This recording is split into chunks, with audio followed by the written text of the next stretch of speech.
اعوذ باللہ من الشیطان الرجیم بسم اللہ الرحمن الرحیم الحمد للہ رب العالمین والصلاة والسلام علی اشرف الخلائق اجمعین سید الاولین والآخرین امام المرسلین و خاتم النبیین سیدنا و مولانا و شفیعنا و حبیبنا و حبیب الہ العالمین وعلی اہل بیتہ الطیبین الطاہرین الہداۃ المہدیین اللہم صلی علی سیدنا و مولانا محمد عدد ما فی علم اللہ صلاۃ دائمۃ بدوام ملک اللہ اللہم صلی علی سیدنا و مولانا محمد عدد ما فی علم اللہ صلاۃ دائمۃ بدوام ملک اللہ اللہم صلی علی سیدنا و مولانا محمد عدد ما فی علم اللہ صلاۃ دائمۃ بدوام ملک اللہ الصلاۃ والسلام علیک یا سیدی یا رسول اللہ الصلاۃ والسلام علیک یا سیدی یا حبیب اللہ الصلاۃ والسلام علیک یا سیدی یا نور اللہ السلام علیکم یا سیدۃ النساء العالمین یا فاطمۃ الزہرا السلام علیکم یا علی مولا السلام علیکم یا ابا محمد الحسن السلام علیکم یا ابا عبداللہ الحسین السلام علیکم یا شیخ جنید البغدادی السلام علیکم یا شیخ عبد القادر جیلانی السلام علیکم یا شیخ علی بن عثمان حجویری السلام علیکم یا سید میرا حسین زنجانی السلام علیکم یا حضرت سید یعقوب زنجانی یا جدی السلام علیکم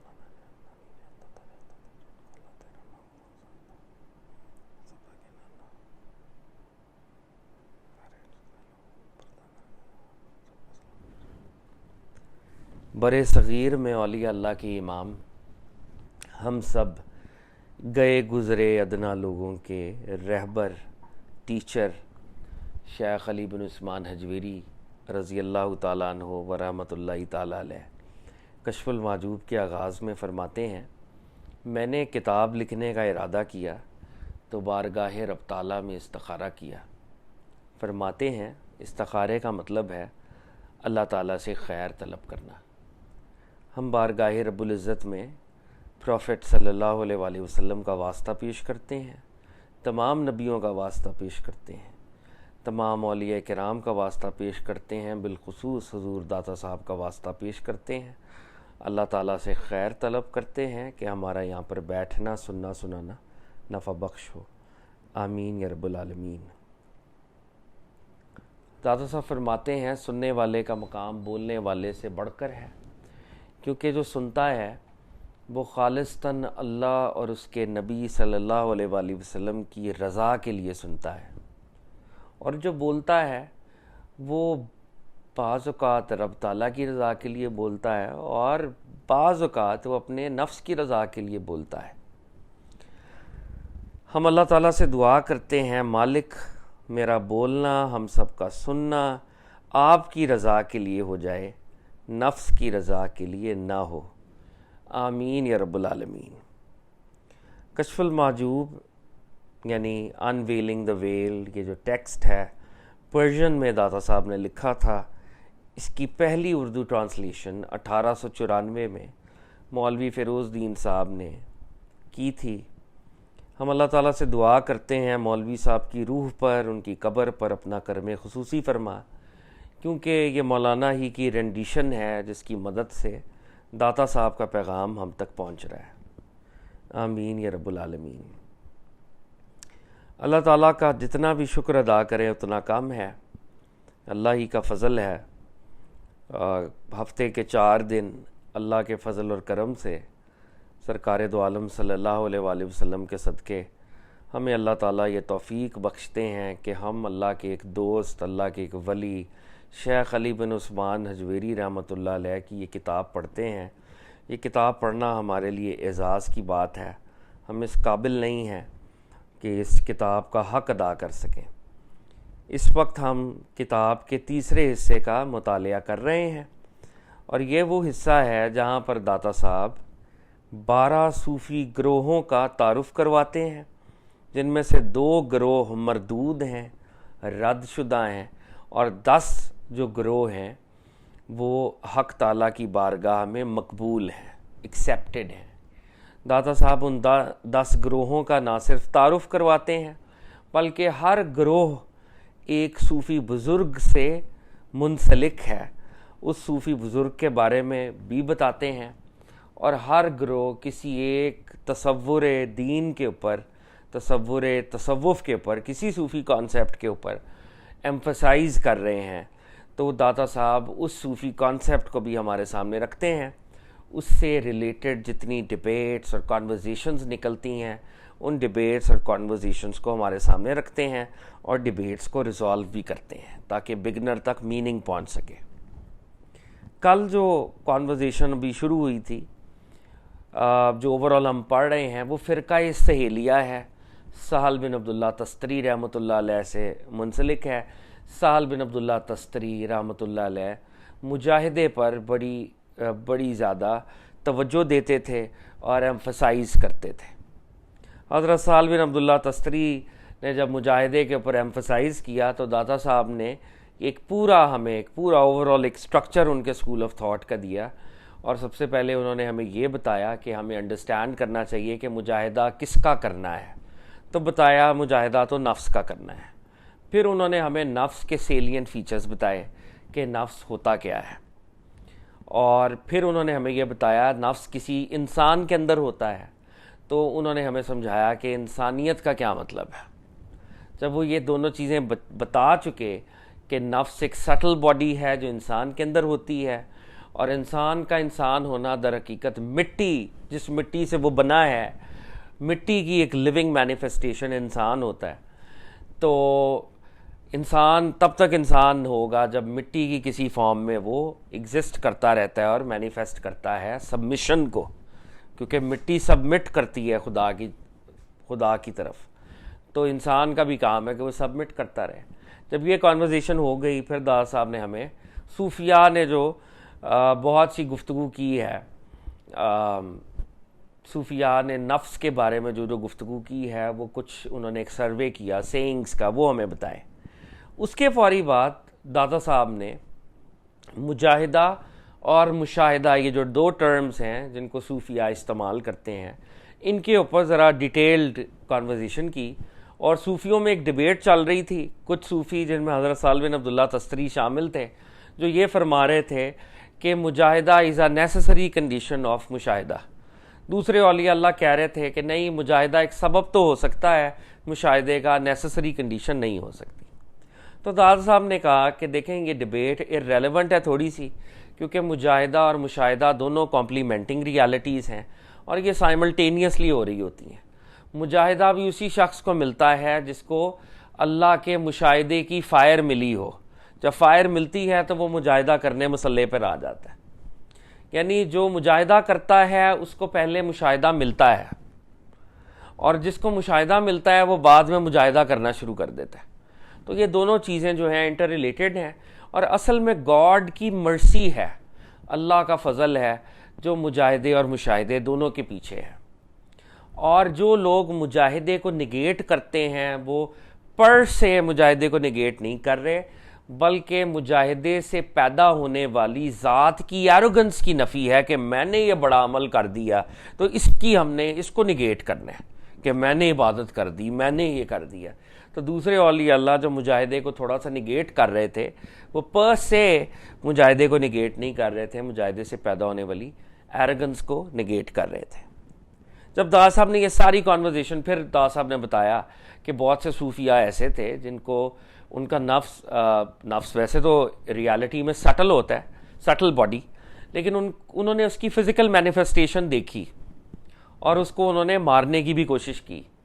لیکن وہ ساری بات یہاں پر آ کے منتج ہوئی، کلمنیٹ ہوئی کہ نفس کو مارنا مطلوب نہیں ہے، نفس کی نیگیٹیوٹی کو ختم کرنا مطلوب ہے.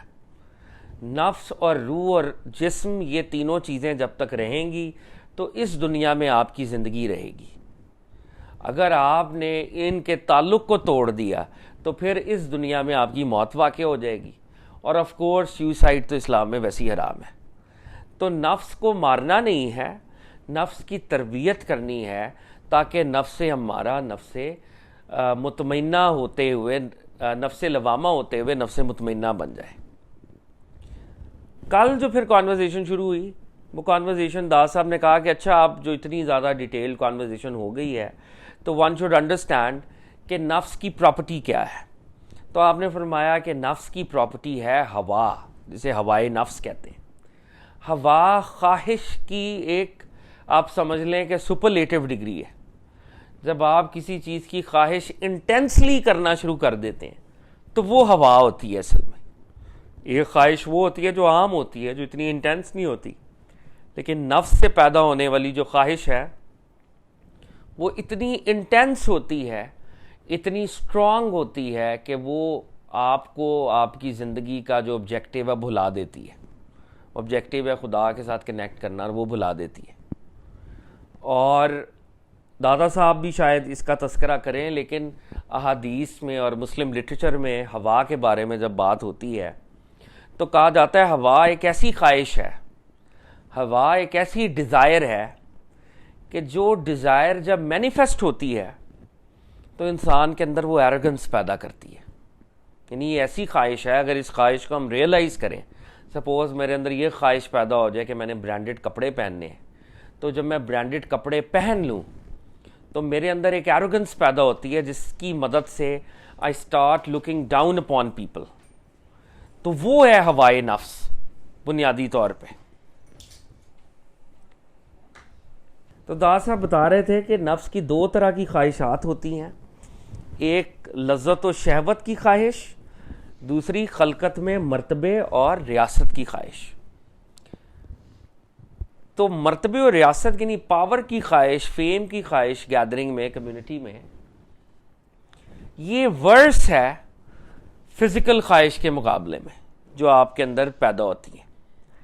جو کارنل ڈیزائر والا آدمی ہے دادا صاحب کے ہاں، وہ مے خانوں میں رہتا ہے، نائٹ کلبز میں رہتا ہے، اور کمیونٹی اس کی نیگیٹیوٹی سے محفوظ رہتی ہے، بچی رہتی ہے.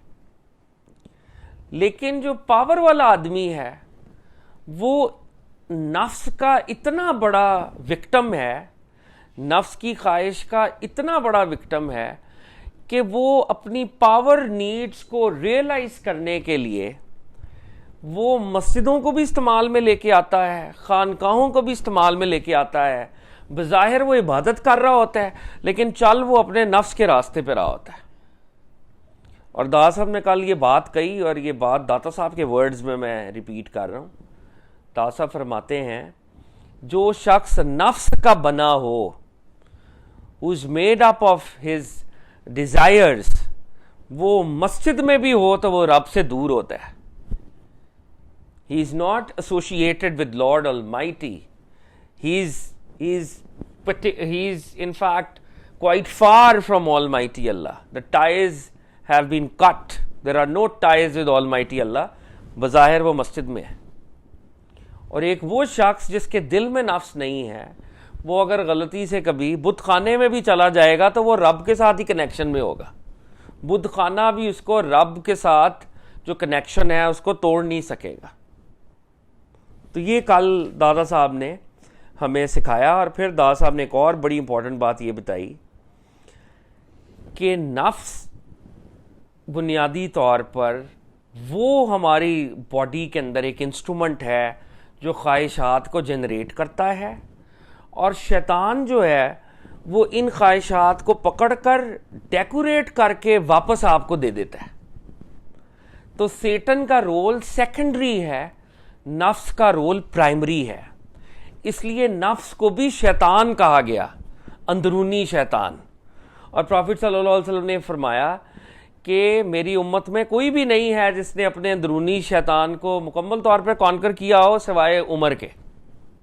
اور ایک حدیث میں بھی آتا ہے، ایک اور بھی اس سے ملتی جلتی حدیث ہے کہ شیطان اپنا راستہ بدل لیتا ہے جہاں سے حضرت عمر گزرتے ہیں رضی اللہ تعالی عنہ. تو دادا صاحب نے کل ہمیں یہ سمجھایا کہ دیکھیں شیطان کا مقابلہ کرنے سے پہلے اپنے نفس کو کلینز کریں.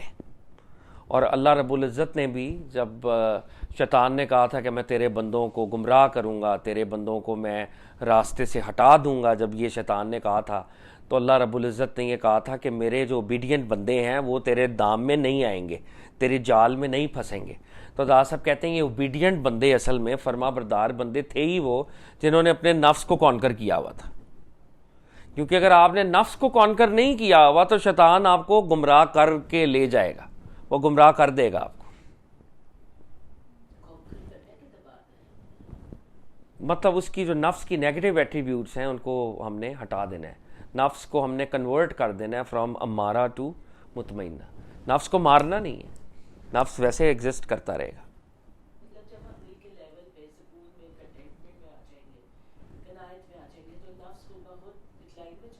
جی نفس کو پھر نفس کو ناقص کرنا ہے نا. جیسے کل دادا صاحب نے ایک اور بڑی انٹرسٹنگ بات کی تھی کہ روح کا پرفیکٹ ہونا یہ ہے کہ عقل اس کو پاور دیتی رہے, اور نفس کا آپریشنل ہونے کا مطلب یہ خواہش اس کو پاور دیتی رہے.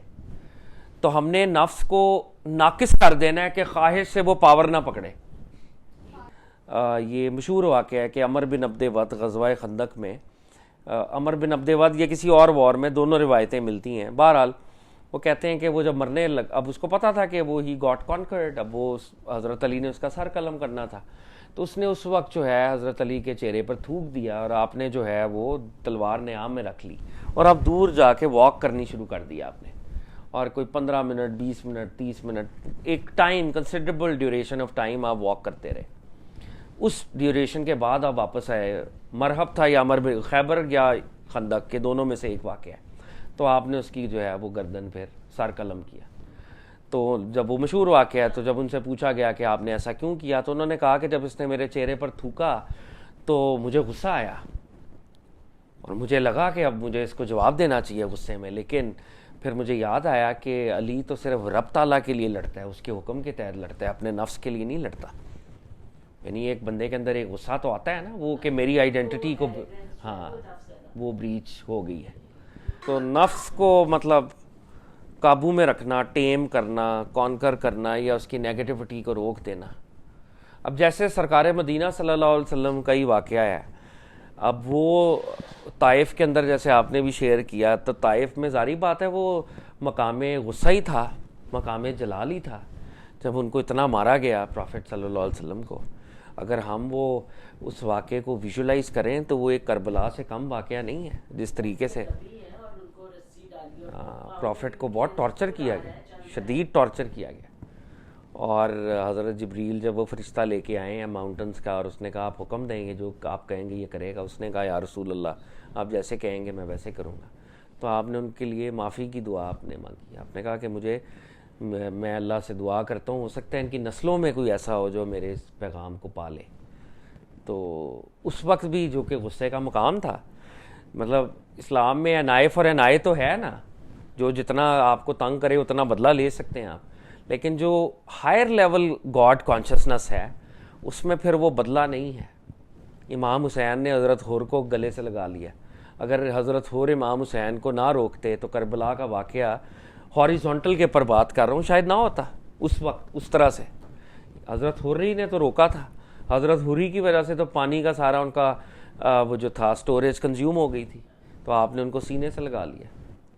تو کہنے کا مقصد یہ ہے کہ ہائر لیول گاڈ کانشسنس میں جو آپ کا جہاد ہے وہ بھی اینگر ڈریون نہیں ہے, وہ معرفت ڈریون ہے, ڈریون بائی معرفت آف آل مائٹی اللہ. وہ جو آپ کا وہ نعرہ لگانا ہے, نعرہ تکبیر, وہ اپنی ذات کے لیے نہیں ہے. اگر وہ ذات کے لیے آپ لگا رہے ہیں تو ایسی حدیث بھی ملتی ہے کہ وہ ایسی حدیث ملتی ہیں کہ لوگ کہہ رہے ہوں گے کہ یہ تو شہید مرا تھا, اور جب وہ اٹھایا جائے گا تو وہ جہنم کی طرف جا رہا ہوگا, تو کہا جائے گا اس نے جہاد نہیں کیا تھا, اس نے اپنی ایگو کے لیے کہ مجھے فیم مل جائے, میں بڑا ہو جاؤں, میں واریر ہوں, یہ اس کے لیے لڑا تھا.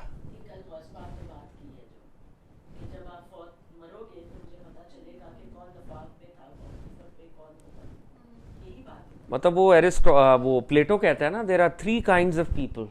وہ انسانوں کو تقسیم کرتا ہے, اور بڑی اس کی زبردست تقسیم ہے. کہتا ہے there are 3 kinds of people. Men of appetite, men of passion, men of reason. اس کا جو کانسیپٹ ہے, ریزن یعنی جن کے پاس عقل ہے, حکمت ہے, وزڈم ہے. تو وہ کہتے ہیں کہ مین آف ایپیٹائٹ وہ لوگ ہیں جو کہ who are driven by their physical desires, کھانا پینا, اوڑھنا پہننا. مین آف پیشن وہ ہیں جو ان ڈیزائرز سے تو اوپر نکل گئے ہیں, لیکن ان کے پیشنز ہیں جو ان کو ڈرائیو کر رہے ہیں. میں بڑا بہادر کہلاؤں, میں بڑا سخی کہلاؤں, میں بڑا فلانا کہلاؤں, یہ ان کا پیشن ہے ابھی. اور مین آف ریزن یہ ہے کہ وہ ان دونوں چیزوں سے ڈرائیو نہیں ہو رہا, وہ خالصتاً حکمت سے زندگی گزارنے کی کوشش کر رہا ہے. اس کے لیے امیر غریب ہونا, پیشن رکھنا, یہ اس کے لیے وہ معنی نہیں رکھتا کوئی بھی.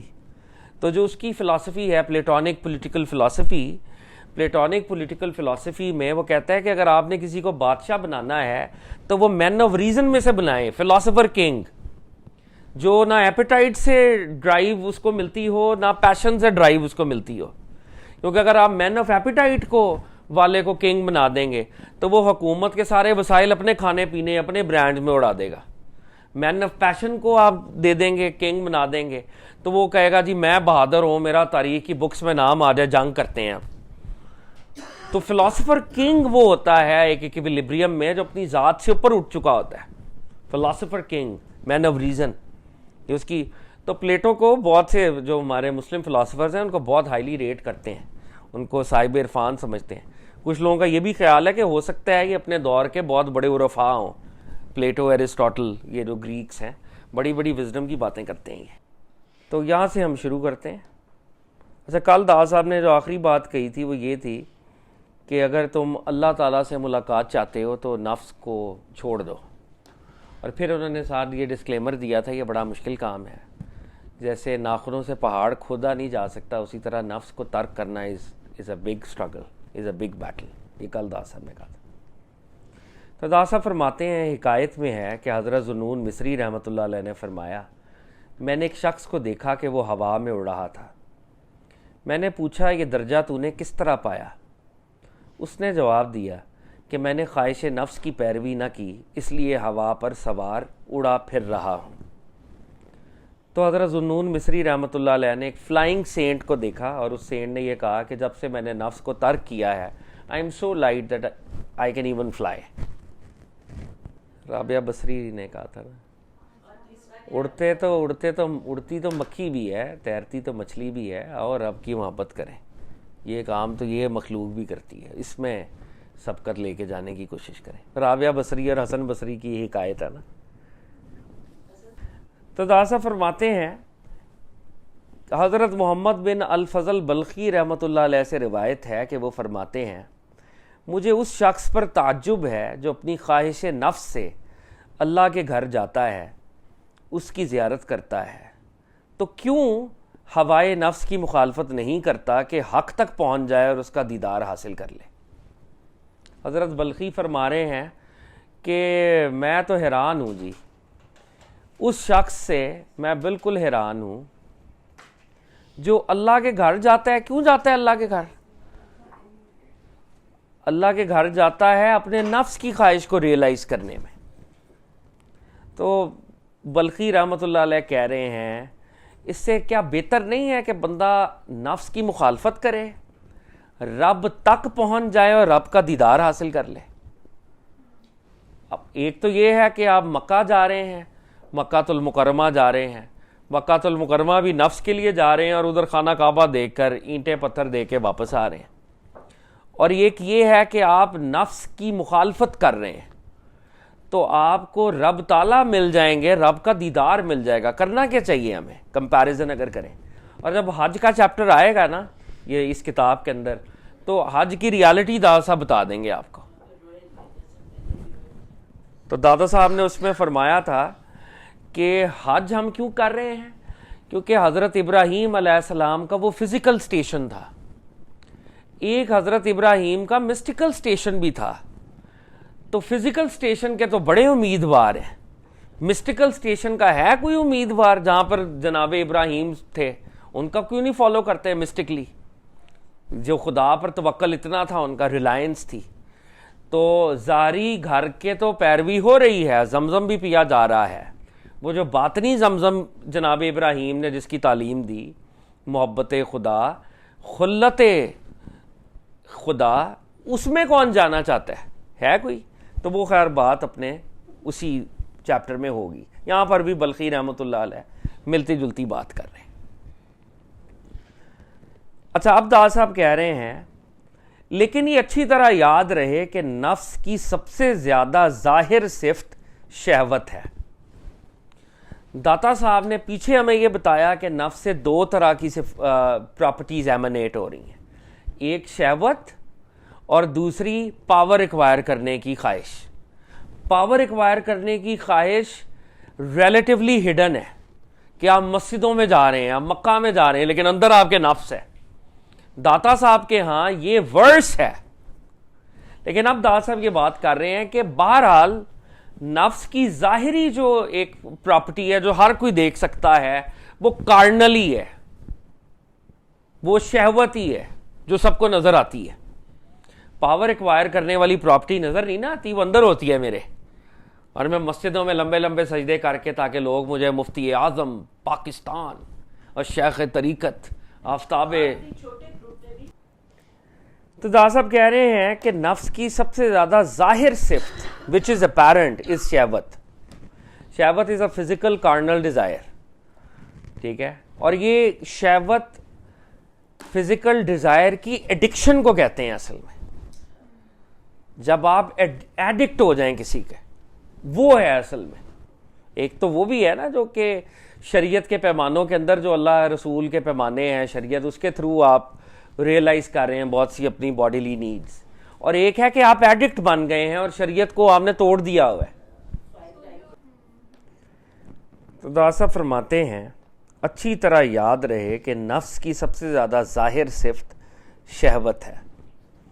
شہوت ایک کیفیت ہے جو آدمی کے اجزاء میں پھیلی ہوئی ہے. ہمارے پارٹس ہیں نا، اجزاء پارٹس کو کہتے ہیں، تو ہماری باڈی پارٹس میں یہ سٹیٹ جو ہے شہوت کی، یہ پوری باڈی پارٹ کے اندر، باڈی کے اندر ہے. تمام حواس، ہماری سینسز اس کے کاموں میں لگے ہوئے ہیں. ہماری جو سینسز ہیں وہ اس کے اندر پھنسی ہوئی ہیں. لہٰذا بندہ ان سب کی نگرانی کرنے پر مکلف اور مامور ہے.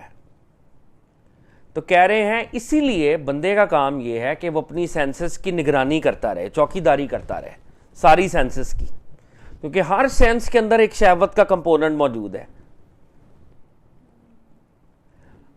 ہر ایک حس کے فعل سے اللہ تعالیٰ کے حضور وہ جواب دہ ہے. ہمارے جو سینسز کے ایکشن ہیں، ہر ایکشن کے ہم وی آر اکاؤنٹیبل بیفور اللہ تعالیٰ.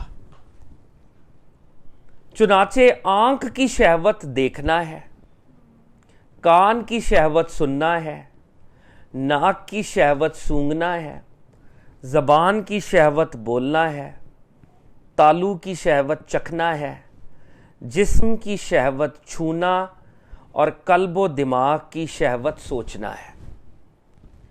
ہماری ساری سینسز جو ہیں ان کے جو فنکشنز ہیں، اگر ان فنکشنز کو ہم ان چیک نہیں رکھیں گے تو وہ سارے ایک ایڈکشن اور ایک شہوت کے راستے پہ نکل دیں گے. یعنی ہماری آنکھ جو ہے وہ مطلب آپ دیکھ لیں جس زمانے میں ہم ہیں، ہم اچھی موویز بھی دیکھ سکتے ہیں، اور آپ کے علم میں ہے کہ جس طرح کی انڈسٹری امریکہ میں ویسٹ میں ہے، پورن انڈسٹری بھی اب بہت بڑی انڈسٹری ہے، تو وہ بھی ایک شہوت ہی ہے نا. پھر تو کہہ رہے ہیں کہ جی آنکھ کی شہوت دیکھنے کا مطلب یہ ہے بری، وہ جو ایک آپ کی نفس والا دیکھنا ہے جو آپ کو نفس کو سیٹسفائی کر رہا ہے. کان کی شہوت سننا، ہم ایسے ایسے گانے، ایسے ایسے بول، وی نو اٹ. ناک کی شہوت سونگھنا، زبان کی شہوت بولنا، جو مرضی بولتے رہیں آپ. تالو کی شہوت چکھنا، آپ جو مرضی پیتے رہیں آپ، مطلب جی کوئی تمیز نہ ہو. جسم کی شہوت چھونا، قلب و دماغ کی شہوت سوچنا، ہماری جو تھاٹس ہیں ان کے اندر ہم کیا سوچ رہے ہیں. تو داسا فرماتے ہیں بس طالب کو چاہیے کہ اپنا نگہبان اور حاکم ہو. ہر سیکر کو چاہیے کہ وہ اپنی چوکی داری کرے، اپنی سینسز کی، اپنی سوچ کی، اپنی نگاہوں کی، اپنے سننے کی، جو وہ کھا رہا ہے، جو وہ ٹچ کر رہا ہے، ان سب چیزوں کے اوپر پیرا بٹھائے، رات دن اسی میں لگائے اور کچھ نہ کرے. رات دن اسی کو دیکھتا رہے کہ میرے اندر جو سینسز ہیں وہ ان کی ڈائریکشن کہاں پہ جا رہی ہے، نفس کی طرف جا رہی ہے، خواہش کی طرف جا رہی ہے، یا اسپریچول ہو رہی ہے، سینس کدھر کو جا رہی ہے. رات دن اس میں لگا رہے تاکہ ہوائے نفس کے ان اسباب کو جو حواس میں پیدا ہوتے ہیں اپنے سے دور کر دے، تاکہ خواہش کے اسباب کو، خواہش کے ریزنز کو اپنے سے دور کرے، اور خدا تعالیٰ سے درخواست کرے کہ وہ اس کو ایسا بنا دے کہ یہ خواہش اس کے باطن سے دفع ہو جائے، کیونکہ جو شخص شہوت کے کسی ایک جزو میں بھی مبتلا ہو جاتا ہے وہ تمام معارف سے حجاب میں ہو جاتا ہے۔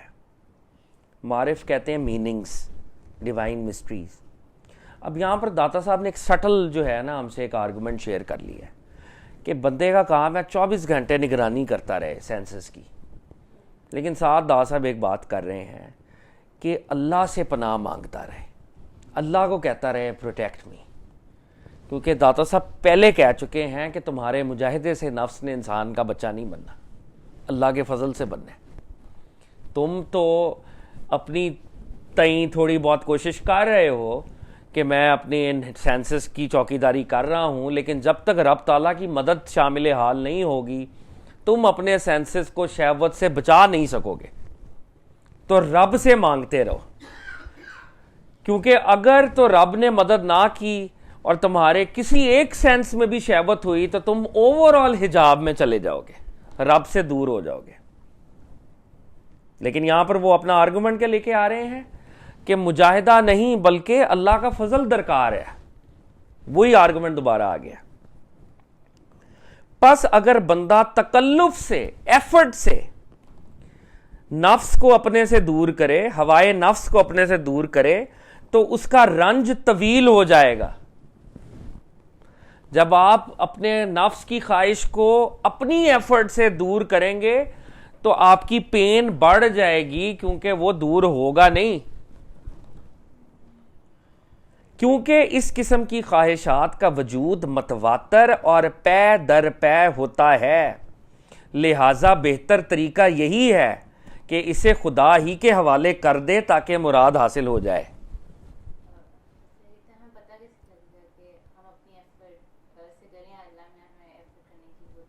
مطلب ہم کنسسٹنٹلی رب تعالیٰ کے آگے دعا کرتے رہیں، دعا از دی اونلی، یہاں پہ جو داس سے بات کر رہے ہیں، یعنی ہم ٹھیک ہے، ہم شریعت میں ہمیں سٹینڈرڈ دیے ہوئے ہیں، ہم کوشش کر رہے ہیں کہ وہ جو قرآن میں حدیث میں سٹینڈرڈز ہیں ہم ان کے اوپر چلنے کی کوشش کریں، یہ ہماری ایفرٹ ہے، لیکن وہ ہماری ایفرٹ فروٹفل تب ہوگی جب اللہ کی مدد شامل حال ہوگی۔ اس کے لیے ہم اللہ سے کہتے رہیں کہ یا اللہ ہم تو کوشش کر رہے ہیں نظریں نیچی رکھنے کی، ماڈسٹلی اپنے آپ کو ڈریس کرنے کی، برے گانوں سے بچنے کی، وی آر ٹرائنگ، جس طرح قرآن حدیث میں بتایا گیا ہے، لیکن یہ فروٹفل یا اللہ تب ہوگا جب تو مدد کرے گا، مدد کر دے نا۔ اللہ کی مدد کے بغیر یہ پاسبل نہیں ہے۔ تو یہ ہے، یہ واقعہ تھوڑا سا اچھا۔ ایک چیز ہے، سرکار دو عالم صلی اللہ علیہ وسلم نے فرمایا کہ علم کے سیکھنے سکھانے میں حیا نہیں ہے۔ مطلب علم جب آپ سکھا رہے ہو اور سیکھ رہے ہو اور خود سیکھ رہے ہو یا کسی کو بتا رہے ہو تو اس میں جو ہے وہ حیا نہیں ہے، اس کو آپ پورے طریقے سے بیان کریں تاکہ طالب علم کو ریالٹی پہنچ جائے۔ تو دادا صاحب یہ تھوڑا سا واقعہ تھوڑا پرسنل ہے، مگر دادا صاحب نے یہاں پہ لکھا ہوا ہے تو ہم اس کو دیکھ رہے ہیں۔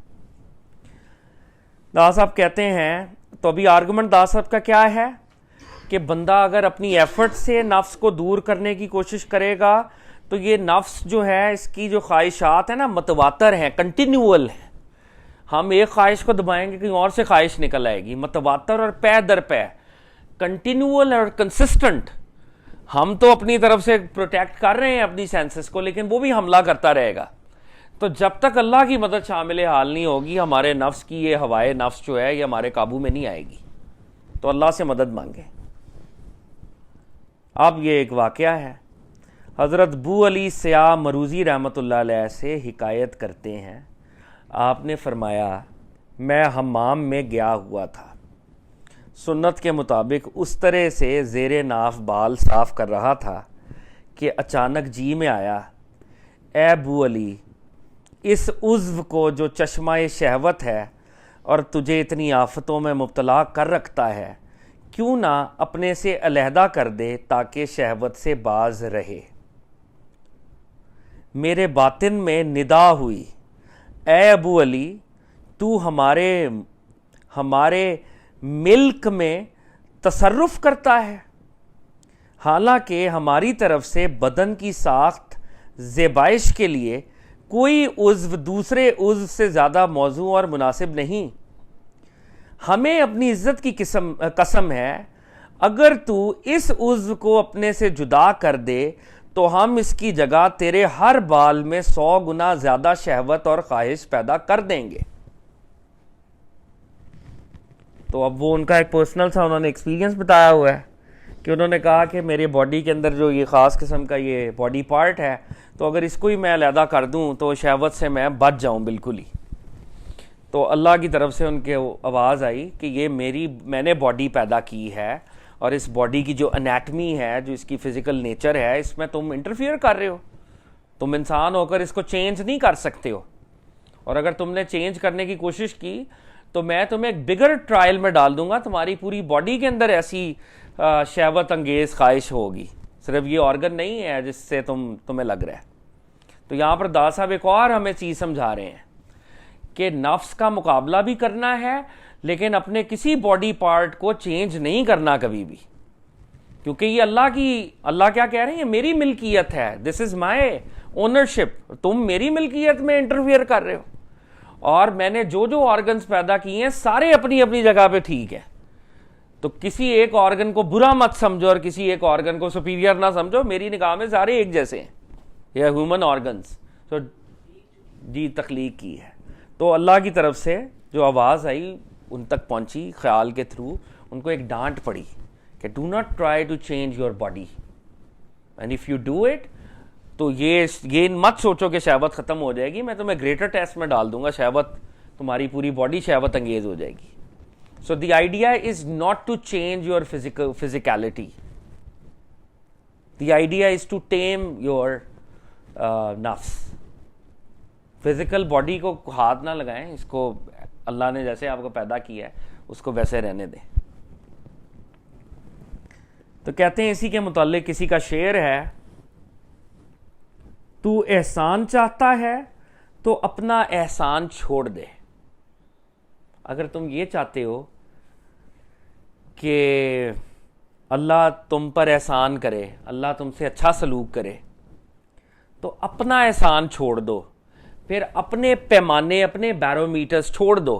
ایک ہمارے میجرز ہوتے ہیں نا، کچھ چیزیں ہمیں اچھی لگ رہی ہوتی ہیں کہ یہ چیز ایسے ہونی چاہیے۔ اگر تم چاہ رہے ہو کہ اللہ تم پر احسان کرے تو اپنی یارڈ سٹکس کو آگ لگا دو۔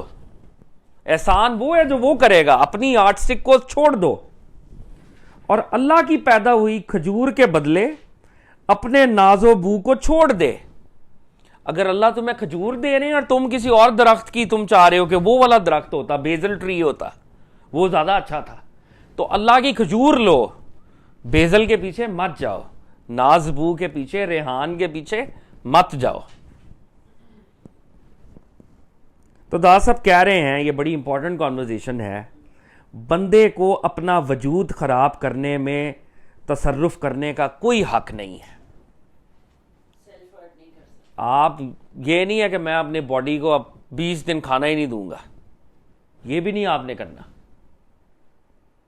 اچھا، داتا صاحب نے یہاں پر 1 منٹ کے لیے روکتے ہیں۔ سال بن عبداللہ تستری کا جب واقعہ بتایا تو انہوں نے کہا کہ وہ 15 دن کچھ نہیں کھاتے تھے، اور اب یہاں پہ داتا صاحب کہہ رہے ہیں خبردار تمہیں اپنے باڈی کو خراب نہیں کرنا۔ باڈی کو خراب نہیں کرنا، اس کا مطلب ہے کہ تم میں اللہ نے ایک باڈی دی ہے، 3 ٹائم کھانا کھاؤ، بیلنس ڈائٹ کھاؤ۔ مجاہدے کا یہ مطلب نہیں ہے کھانا چھوڑ دو، ہیلدی ڈائٹ کھاؤ، اللہ نے جو کہا ہے سمپل ڈائٹ وہ کھاؤ۔ تو اب ایک اپیرنٹ ڈائیکاٹمی پیدا ہوگی، ایک طرف کہہ رہے ہیں وہ بزرگ 15 دن نہیں کھاتے تھے، تو اس بات کا جواب داتا صاحب نے ایک اگلے چیپٹر میں دیا ہوا ہے۔ تو داتا صاحب کہتے ہیں کہ پروفٹ صلی اللہ علیہ وسلم جو ہیں وہ 3 روزے اکٹھے رکھتے تھے، صحابہ نے کاپی کیا تو وہ نماز میں گرنے لگے، تو اللہ کے نبی نے کہا کہ کون ہے میری طرح، میں تو اگر روزے سے ہوں تو اللہ تو مجھے سوتے میں بھی کھلا دیتا ہے۔ اپیرنٹلی از فاسٹنگ، بٹ اللہ تعالیٰ کی جو تائید ہے، اللہ تعالیٰ کی پاور ہے، وہ نبی پاک کو حاصل ہے۔ وہ تو ایک علیحدہ ہے نا کہ ایک ایسا وقت ہے کہ جبریل بھی نہیں ہوتا اور میں اور وہ ہوتے ہیں صرف۔ تو اس کے علاوہ بھی اللہ کے نبی نے کہا مجھے میرا رب کھلاتا پلاتا ہے، تم مجھے کاپی کر رہے ہو، تم تو ہاریزونٹل پہ کاپی کر رہے ہو نا، ورٹیکل پہ میرا تو معاملہ ڈفرنٹ ہے۔ تو داتا صاحب نے کہا بعض اولیاء اللہ مہینہ نہیں کھاتے، 20 دن نہیں کھاتے، they should not be copied, کیونکہ ان کا 20 دن نہ کھانا اللہ کی طرف سے حاصل ہوئی کرامت ہوتی ہے ان کے لیے، کرامت ہوتی نہیں، وہ خالی کاپی کرتا ہے تو وہ پھر مرتا ہے۔ تو جو ہائر لیول صوفی بزرگ ہیں جو 20 دن نہیں کھاتے اور کچھ نہیں ہوتا انہیں، یہ ایک میریکل ہوتا ہے، کرامت ہوتی ہے، تو کرامت کو کاپی نہیں کیا جا سکتا، یا کرامت کو ایز اے پریسیڈنٹ یوز نہیں کیا جا سکتا، ٹھیک ہے۔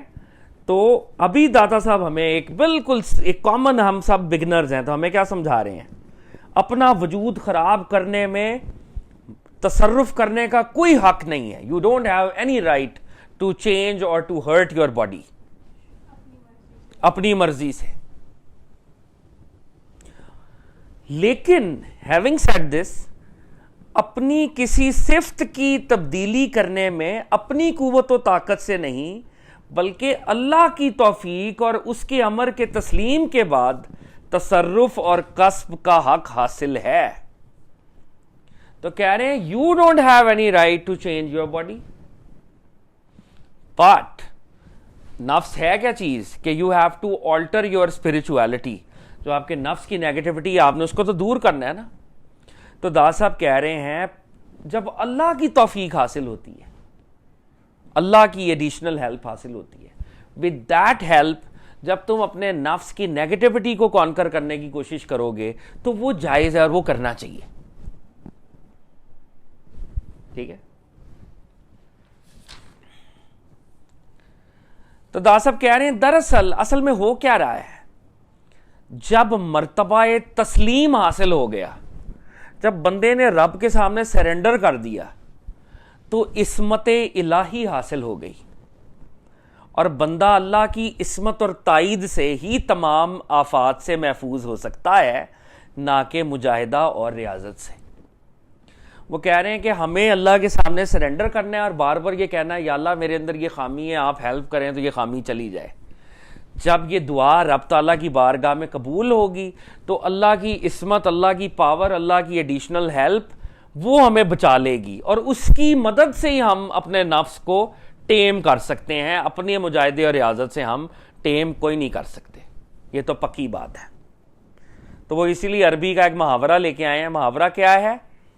مکھیوں کو دور کرنا ڈھانکنے والی چیز سے مگسران کے ذریعے ہٹانے کی نسبت زیادہ آسان ہے۔ یہ مگسران پنکھے کو کہتے ہیں۔ وہ کہہ رہے ہیں کہ اگر ایک پیالہ پڑا ہوا ہے، اس کے اندر کوئی میٹھی چیز پڑی ہوئی ہے، تو ہمارا مجاہدہ یہ ہے کہ مکھی آ رہی ہے تو ہم ہاتھ سے اس کو پرے کر رہے ہیں، مکھی تو پھر واپس آ جائے گی۔ اس سے بہت بہتر ہے کہ ہم اس کو ڈھانک دیں۔ تو وہ ڈھانکے گا کون؟ اللہ تعالیٰ ڈھانکے گا۔ جو ہمارا کھیر کا پیالہ ہمارا مجاہدہ تو مکھی کو ادھر ادھر کرتا ہے، مکھی پھر واپس آ جاتی ہے۔ لیکن اگر اس کو کور کر دیا جائے تو مکھی پھر تنگ نہیں کرے گی اگر ہو بھی۔ جب اللہ تعالیٰ کی طرف سے پروٹیکشن آئے گی، it's like covering that utensil, اور ہمارا مجاہدہ ہے مکھی پھر واپس تھوڑی دیر بعد۔ تو اصل میں ایمفسس داتا صاحب کا کس چیز پہ ہے؟ اللہ کا فضل، اللہ کی تائید، اللہ کا حکم، اللہ کی مرضی، اللہ کی منشا، اللہ۔ اور ادھر ہم کہہ رہے ہیں کہ جی یہ اولیاء اللہ نعوذ باللہ شرک کی تعلیم دیتے ہیں، ان سے ہم نے ملنا نہیں۔ یہ دیکھیں توحید کی کتنی بڑی بات ہے۔ چلیں جی، داتا صاحب فرما رہے ہیں کہ مکھیوں کو دور کرنا مگ سران کے ذریعے، وہ جو پنکھا ہوتا ہے، ڈھانکنے والی چیز، یہ کوئی پرانا ورڈ ہے، کوئی عجیب و غریب قسم کا، بہرحال یہ کوئی ایسا ہی ہے جس سے مکھی کو دور کیا جاتا ہے۔ تو کہہ رہے ہیں اگر آپ ڈھانک دیں تو پھر یہ پنکھا جلنے کی آپ کو ضرورت نہیں ہے۔ تو وہ ڈھانکے گا کون؟ وہ رب تعالیٰ کی مرضی ڈھانکے گی۔ تو داتا صاحب فرما رہے ہیں پس حفظ الہی، اللہ کی حفاظت تمام خرابیوں کو دور کرنے والی اور تمام عیوب کو مٹانے والی ہے۔ تو دادا صاحب کہہ رہے ہیں کہ چوڑے نہ ہو اپنی ایفرٹ کے اوپر. اللہ کی حفاظت ہی اصل میں چیز ہے, پروٹیکشن بائی لارڈ آلمائٹی. کسی صفت میں بھی بندے کو حق تعالیٰ کے ساتھ مشارکت نہیں, یعنی اللہ جو ہے وہ کسی بھی طرح بندے کے ساتھ شریک نہیں ہے. دیر از نو پارٹنرشپ, دیر از نو ایسوسیشن. تو ہم اپنی ایفرٹ سے کبھی بھی اپنے آپ کو بھی درست نہیں کر سکتے, اس میں بھی اللہ ہی کا فضل ہمیں بچائے گا. چنانچہ خود اس نے فرمایا ہے اس کے ملک میں کسی کو تصرف کرنے کا حق نہیں, اور جب تک عصمت الہی مقدر میں نہ ہو بندہ اپنی کوشش سے کسی چیز سے رک نہیں سکتا.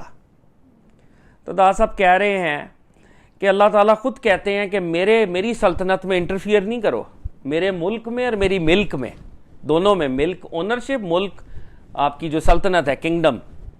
تو رب تعالیٰ کہہ رہے ہیں اس میں انٹرفیئر نہ کرو, اور جب تک عصمت الہی مقدر میں نہ ہو, جب تک آپ کی تقدیر میں اللہ تعالیٰ نے بچاؤ نہ لکھا ہو کہ آپ بچ جائیں گے یا آپ انوسینٹ اور آپ معصوم رہیں گے, بندہ اپنی کوشش سے کسی گناہ سے نہیں رکتا. اگر بندہ یہ کلیم کرے کہ میں اپنی کوشش سے بچ گیا, تو دادا صاحب کہہ رہے ہیں اس سے بڑا فراڈ کوئی نہیں ہے, کیونکہ کوشش بخت اور نصیبے کے بغیر مفید نہیں ہے.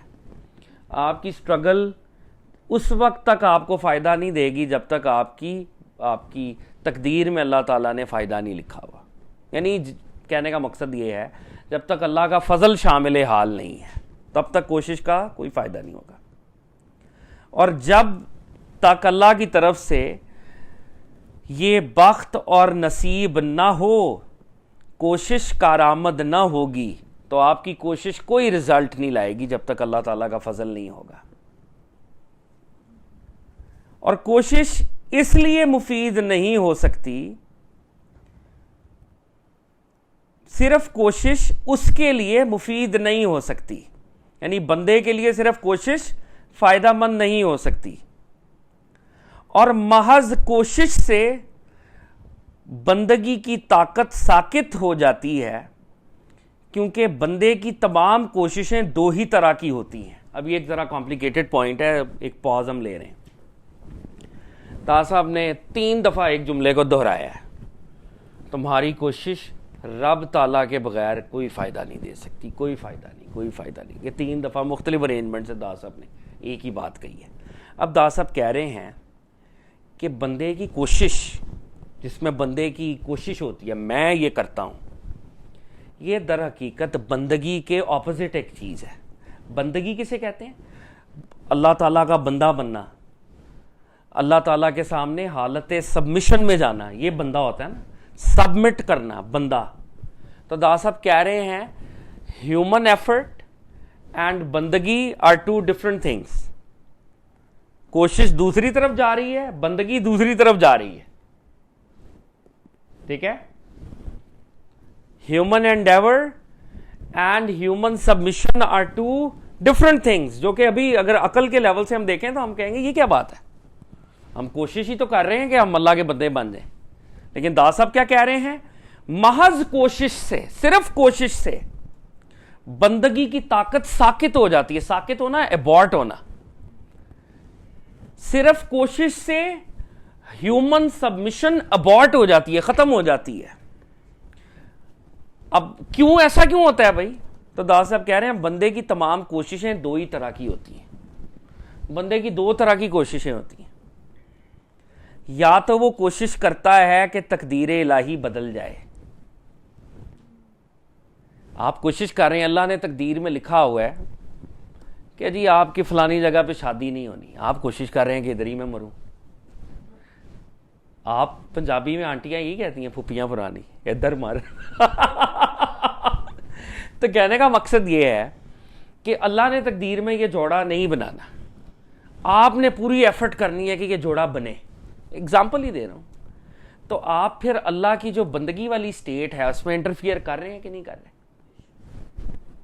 تو دادا صاحب کہہ رہے ہیں یا تو وہ کوشش کرتا ہے کہ تقدیر الہی بدل جائے, اللہ کی تقدیر میں کچھ اور ہے, بندہ ایفرٹ کر رہا ہے یا اللہ تو ہی بدل دینا تقدیر. کیوں بدلے بھائی, وہ تمہارے لیے, تم کون ہو؟ نہیں داتا صاحب یہ نہیں کہہ رہے. دیکھیں آپا یہاں پہ جو بات ہو رہی ہے نا وہ نفس ریلیٹڈ کوشش کی بات ہو رہی ہے. پہلی بات تو یہ ہے نا ہم نفس کی ڈیبیٹ کر رہے ہیں, جو ہمارے پلیجر ریلیٹڈ کوششیں ہوتی ہیں.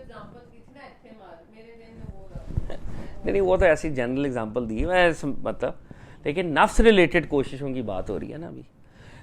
ایک تو وہ کوشش بھی ہے جو اللہ کہہ رہے ہیں کہ جی امر بالمعروف و نہی عن المنکر, اس کا انکار تو نہیں کر رہے داتا صاحب یہاں پہ, ٹھیک ہے, اس کا انکار تو نہیں ہے. یا اگر کوئی برائی دیکھو تو ہاتھ سے روکو, زبان سے روکو, نہیں تو دل سے برا جانو, ایمان کا آخری, اس کوشش کا انکار نہیں ہو رہا ہے یہاں پہ. یہاں پہ اس کوشش کی بات ہو رہی ہے جس کوشش کے ذریعے ہم اپنے نفس کو کانکر کرنے کی کوشش کر رہے ہیں. تو وہ دادا صاحب کہہ رہے ہیں اللہ کے فضل کے بغیر یہ کوشش فائدہ مند نہیں ہوگی. اور اس طرح کی کوششیں جو ہیں در حقیقت بندگی سے کانفلکٹ کرتی ہیں, ہیومن سبمیشن کے اگینسٹ ہیں یہ کوششیں. تو کہہ رہے ہیں کہ انسان کی کوششیں دو ہی طرح کی ہوتی ہیں. یا تو وہ کوشش کرتا ہے کہ تقدیر الہی بدل جائے, یا خود تقدیر کے خلاف کوئی چیز کسب کرتا ہے. یعنی ایک تو یہ ہے کہ کوشش کر رہا ہے تقدیر بدل جائے, اور ایک یہ ہے جو تقدیر میں لکھا ہوا ہے اس کے اگینسٹ کر ہی دیتا ہے, کام ہی کر دیتا ہے. ایسا ہو تو نہیں سکتا, الٹیمیٹلی ہوگا تو وہی جو تقدیر میں لکھا ہے, لیکن وہ اپنی پوری کوشش کر دیتا ہے کہ میں کر دوں. اور یہ دونوں چیزیں جائز نہیں دادا صاحب کہہ رہے ہیں, کیونکہ تقدیر کوشش سے نہیں بدلتی اور نہ کوئی کام تقدیر کے بغیر ہو سکتا ہے. تو اصل میں داتا صاحب تعلیم کیا دے رہے ہیں, اللہ سے اچھی تقدیر مانگو, اللہ سے اس کا فضل مانگو. جاوید نامہ میں علامہ محمد اقبال اور مولانا جلال الدین رومی آسمانوں کے سفر پہ جاتے ہیں, اور وہاں پر مولانا رومی ایک مقام پر علامہ محمد اقبال کو کہتے ہیں تم خدا کے بارے میں تمہاری انڈرسٹینڈنگ کریکٹ نہیں ہے, خدا انفینٹ ریالٹی ہے اور خدا کے پاس انفینٹ تقدیریں بنانے کا بھی ہنر موجود ہے. اگر تمہیں ایک تقدیر سے سیٹسفیکشن نہیں تو رب تعالیٰ سے ایک اور تقدیر مانگ لو, وہ ایک اور نئی تقدیر بھی بنا سکتا ہے تمہارے لیے. لیکن کبھی مانگا ہے تم نے اسے تقدیر کی تقدیر دے دے یا اللہ؟ بالکل, لیکن وہ ایک اور یعنی ایک اور لیول پہ ایک براڈر کلیریفیکیشن کر دی نا انہوں نے, کلیریفیکیشن کر دی کہ اپنے آپ کو اتنا سبمٹ کر دو اور اللہ کی تقدیر پہ معاملہ اتنا چھوڑ دو کہ اگر تمہیں کوئی دعائی کرنی ہے تو رب تعالیٰ سے ایک اور تقدیر مانگ لو. تو دادا صاحب فرماتے ہیں یہ دونوں حالتیں جائز نہیں ہیں, کیونکہ تقدیر کوشش سے بدل نہیں سکتی اور نہ کوئی کام تقدیر کے بغیر ہو سکتا ہے. روایت ہے کہ حضرت ابو بکر شبلی رحمۃ اللہ علیہ بیمار ہو گئے, بہت بڑے بزرگ ہیں, جنید بغدادی کے اسٹوڈنٹ ہیں. ایک طبیب نے آ کے آپ کے پاس کہا پرہیز کیجئے. کیا کریں جی؟ پرہیز کیجئے. آپ نے فرمایا کس چیز سے پرہیز کروں؟ کیا اس چیز سے جو میرے مقدر میں ہی نہیں؟ اگر پرہیز مقدر سے کرنا چاہیں تو وہ تو کر نہیں سکتے. اگر پرہیز اس چیز سے کرنا ہے جو مقدر میں نہیں تو ایسی چیز تو وہ خود ہی مجھے دیں گے ہی نہیں. نو ہاں, انہوں نے کہا جی آپ پرہیز کریں کسی چیز سے کھانے میں. انہوں نے کہا کس چیز سے پرہیز کریں؟ اگر تو میری تقدیر میں لکھا ہوا ہے کہ یہ چیز میں نہیں کھاؤں گا تو پھر میں نے کیا پرہیز کرنا ہے, وہ میں کھاؤں گا ہی نہیں.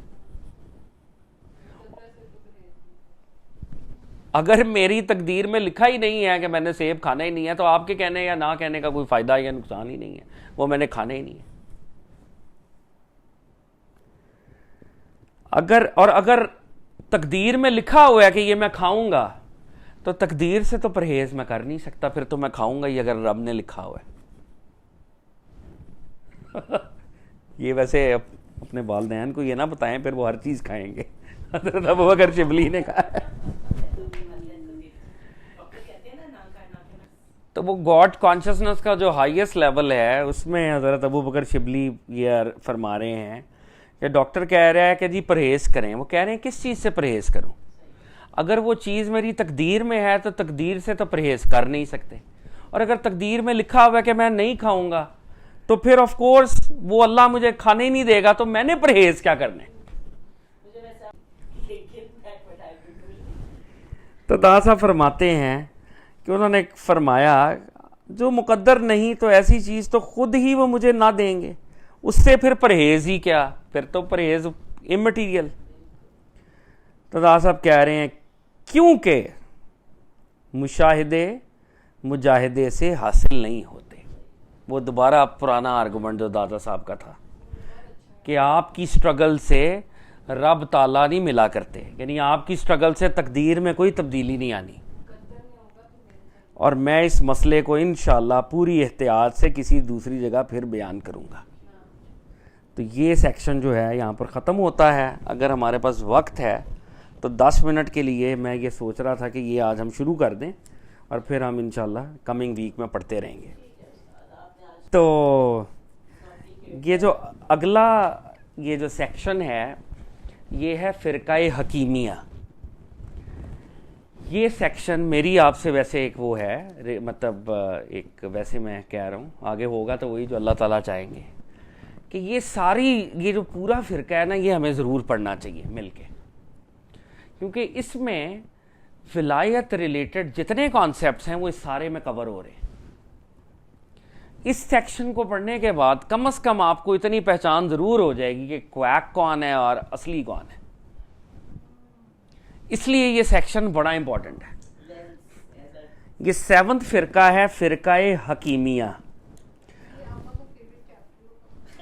فرقہ حکیمیہ، اس فرقہ حکیمیہ میں حضرت حکیم ترمذی رحمۃ اللہ علیہ ایک بزرگ تھے، اور انہوں نے سب سے پہلے ولایت کے کانسیپٹ کو انٹلیکچول لیول کے پر پیش کیا تھا۔ انٹلیکچول، ویسے تو اولیاء کو پتا تھا ولی کون ہوتا ہے، اولیاء کو تو پتا ہے، انہوں نے اس کو انٹلیکچولی یعنی کتابوں میں بیان کیا تھا۔ تو داتا صاحب اب ان کا پورا جو اسکول آف تھاٹ ہے اس کی ڈیبیٹ کر رہے ہیں، اور داتا صاحب نے ان کے اسکول آف تھاٹ کو 9 لیولز پہ وہ آپ کو سمجھائیں گے۔ وہ پہلے بتائیں گے کہ جی ولایت کو ثابت کریں گے، کیونکہ کچھ لوگ ہیں وہ ولایت کی انسٹیٹیوشن کو ہی نہیں مانتے تھے۔ وہ کہتے تھے کہ جی اللہ کے نبی آئے، خاتم النبیین، اور ختم بات۔ آپ کوئی ولی، کسی قسم کا کوئی سپر نیچرل فنامنن یا کوئی ایسا بندہ جس کا خدا کے ساتھ رابطہ ہو، یہ نہیں ہو سکتا۔ تو پہلی ڈسکشن یہ ہے کہ کیا ولی ہوتے ہیں، ولایت کا ثابت کرنا۔ نمبر 2 لفظ ولی کی تشریح، کہ یہ ولی کا ورڈ کا کیا کیا مطلب ہے، what are the possible meanings of this word. پھر صوفی سینٹس ولایت کے ریسرچ میں کیا باتیں کرتے ہیں، یہ 3rd لیول پہ ہے۔ نمبر 4 کرامت کس کو کہتے ہیں، وہ اسپرچول میریکلز جو ایک صوفی دکھاتا ہے وہ کرامت ہوتی ہے، لیکن اس کا کیا مطلب ہے، اور یہ کرامت کیسے ہوتی ہے، وائی۔ پھر معجزے اور کرامت میں کیا فرق ہے، معجزہ نبیوں سے ہوتا ہے، کرامت ولیوں سے ہوتی ہیں، فرق کیا ہے دونوں میں۔ نمبر 6 کوئی ایسا شخص جو کہ یہ کہے کہ وہ خدا ہے، جیسے بہت سے لوگ تھے پرانی ہسٹری میں، they were claimants to be a god، اور ان کے ہاتھوں پر بھی سیوڈو میریکلز ہو رہے تھے۔ تو وہ سیوڈو میریکلز کیوں ہوتے ہیں پھر ان کے ہاتھ سے، وہ کیا چکر ہے؟ ٹھیک ہے جی۔ تو پہلے تو وہ کرامت کو ثابت کریں گے کہ کرامت ایگزسٹ کرتی ہے کہ نہیں کرتی، پھر کرامت اور پروفیٹک معجزے میں کیا فرق ہے، اور پھر وہ جو کلیمنٹس ہیں، اور وہ بھی اگر ہوا میں اڑ رہے ہیں اور وہ کہہ رہے ہیں دیکھو میں بھی اڑ رہا ہوں، میرا مذہب ٹھیک ہے، تو ان کو کیسے ڈسٹنگوش کرنا ہے اور شٹ اپ کال دینی ایک لیول پہ۔ اور پھر اولیاء اللہ کی کرامت، پھر نبیوں کی ولیوں پر فضیلت ہے کیوں، کیونکہ یہ بھی ڈیبیٹ چل رہی تھی، کچھ لوگوں کو یہ لگا کہ ولی جو ہیں وہ سپیریئر ہوتے ہیں نعوذ باللہ نبیوں سے، کچھ لوگوں نے ایسی ڈیبیٹس کی۔ اور یہ ڈیبیٹ شروع کیوں ہوئی؟ کیونکہ حضرت محی الدین ابن عربی کو لوگوں نے اگین مس انٹرپریٹ کیا. بہت سی اسلامک مسٹیسزم میں ڈیبیٹس حضرت عربی کی وجہ سے ہیں، کیونکہ ان کو مس انٹرپریٹ بھی کیا جاتا ہے، مس انٹرپریٹ. تو حضرت ابن عربی نے یہ کہا کہ ہر نبی ولی ہوتا ہے، پہلے ہر نبی ولی ہوتا ہے، اور اس نبی کے دو کمپوننٹس ہوتے ہیں. ایک اس کا کمپوننٹ ہوتا ہے ولایت کا، اور ایک اس کا کمپوننٹ ہوتا ہے نبوت کا. ولایت کہتے ہیں قریب کرنے کو. تو اللہ کے نبیوں کو پہلے قریب کیا جاتا ہے رب کے، اور نبی کا مطلب ہوتا ہے دور بھیجنا، پھر ان کو بھیجا جاتا ہے. تو ابن عربی رحمۃ اللہ علیہ نے یہ کہا کہ ہر نبی کا جو ولایت والا کمپوننٹ ہے وہ اس کے نبوت والے کمپوننٹ سے سپیریئر ہوتا ہے. لیکن اس کی مس انٹرپریٹیشن یہ ہو گئی کہ لوگوں نے کہا کہ انہوں نے یہ کہا کہ ولایت نبوت سے سپیریئر ہوتی ہے.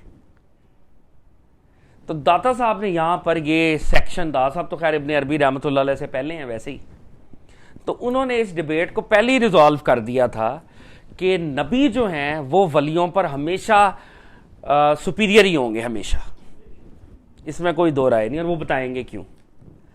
پھر داتا صاحب نے ایک سیکشن قائم کیا کہ اینجلز پر اولیاء اور انبیاء کی فضیلت ہے، تو وہ بتائیں گے کیوں. حالانکہ اینجلز فرشتے جو ہیں وہ بڑی بڑی ہستیاں ہوتے ہیں، چھوٹے لوگ تو نہیں ہوتے، لیکن اللہ کے ولیوں کو اور اللہ کے نبیوں کو اینجلز پر فضیلت ہے. اس کا ایک اشارہ اس دن والا واقعہ بھی ہے کہ حضرت علی از اے سینٹ، پیٹرن سینٹ. تو حضرت جبریل اور حضرت میکائیل ان کے بیڈ کی چوکیداری اور رکھوالی کر رہے تھے. حضرت مریم، بی بی مریم بھی نبی تو نہیں ہے، لیکن حضرت جبریل ان کے لیے آئے، نیچے اترے. تو ولی بھی اگر بڑے لیول کا ہو تو وہ اینجل سے سپیریئر ہو سکتا ہے. ہم نہیں، ہم تو انفیریئر ہیں اینجل سے. اولیاء are superior to angels and انبیاء آر سپیریئر ٹو اینجلس، کیونکہ وہ اولیاء سے بھی سپیریئر ہیں ویسے ہی. تو یہ 9 ڈیبیٹس ہیں جو داتا صاحب اس سیکشن میں کریں گے. اور اگر یہ پیجز ہم مل کر پڑھ لیں تو اگر اللہ فضل کر دے، آگے اگلی بات جو امپورٹنٹ ہے، اگر اللہ فضل کر دے تو پھر اگر آپ کویکس میں پھنستے ہیں، سوڈو صوفیز میں پھنستے ہیں، تو پھر داتا صاحب کو آپ نے نہیں کہنا، پھر آپ نے اپنی تقدیر کا ماتم کرنا ہے کہ میری تقدیر میں لکھا تھا کہ فلانے عامل اور تعویذ والے آدمی کے پاس یا نیومرولوجسٹ کے پاس میں نے پھنسنا ہے. اس سیکشن کو پڑھنے کے بعد اگر آپ پھنسیں گے تو وہ داتا صاحب پھر وہ نہیں آپ کی مدد کو آئیں گے. انہوں نے آپ کو بتا دیا ہے. اسی سیکشن میں وہ اسپریچول ہائرارکی بھی بتاتے ہیں کہ 4000 ولی ہیں، اور وہ بتاتے ہیں کہ وہ ولی جو ہیں بہت سے اولیاء کو یہ بھی نہیں پتا ہوتا کہ وہ ولی ہیں یا نہیں ہیں، لیکن ان سے کام لیا جا رہا ہوتا ہے. تو داتا رحمۃ اللہ علیہ فرماتے ہیں فرقہ حکیمیہ 7th فرقہ ہے. یہ فرقہ حکیمیہ کے پیرو حضرت ابی عبداللہ محمد بن علی الحکیم ترمذی رحمۃ اللہ علیہ سے عقیدت اور محبت رکھتے ہیں. اس فرقے کے جو فالوورز ہیں وہ حضرت حکیم ترمذی سے محبت کرتے ہیں. آپ تمام علوم ظاہری اور باطنی میں اپنے وقت کے ائمہ میں سے تھے. آپ جو ہیں اسپریچول نالج اور جو شریعہ کا نالج ہے دونوں کے آپ اماموں میں سے تھے. آپ کی تصانیف بہت ہیں. آپ کے کلام اور طریق کی بنیاد ولایت پر ہے، اور آپ ولایت کی حقیقت، اولیاء کے درجات اور ان کی ترتیب کی رعایت کے متعلق بیان فرماتے ہیں.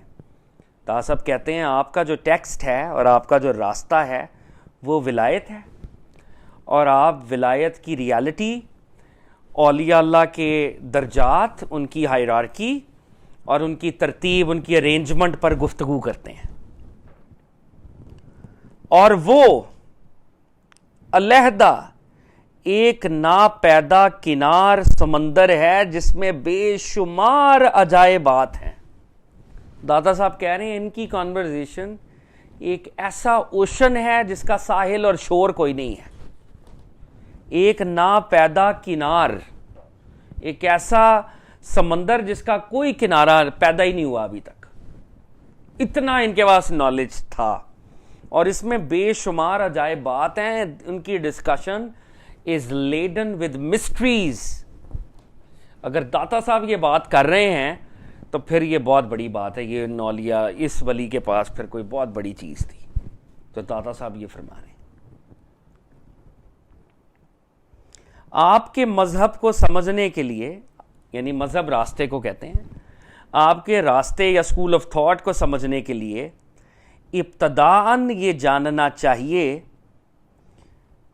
یہ جاننا ضروری ہے کہ خداوند تعالیٰ کے بہت سے اولیاء ہیں جن کو اس نے اپنی مخلوق میں سے چن لیا ہے.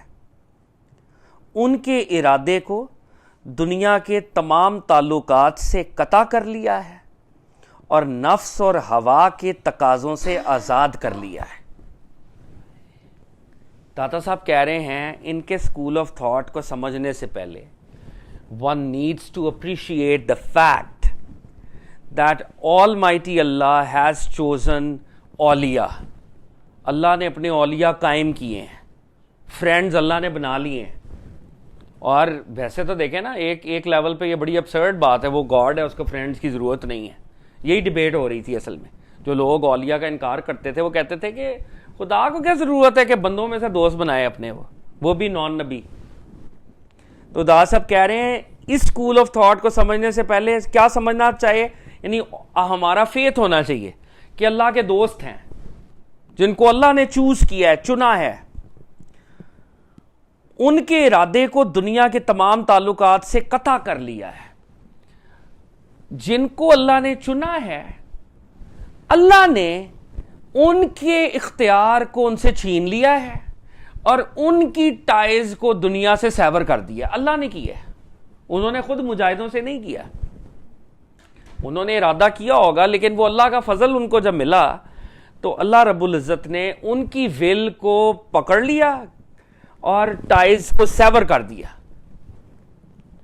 اور نفس اور ہوا جو ابھی جس کی بات ہوئی ہے اس کے تقاضوں سے آزاد کر لیا. اللہ نے اپنے دوست بنائے. پھر دوستوں پر پہلا کرم کیا کیا؟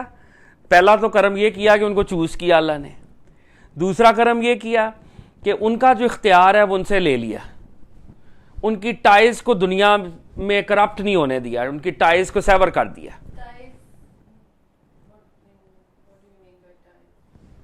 ٹائز دیکھیں آپا, میں فزیکل سینس میں نہیں کہہ رہا, فزیکل سینس میں نہیں.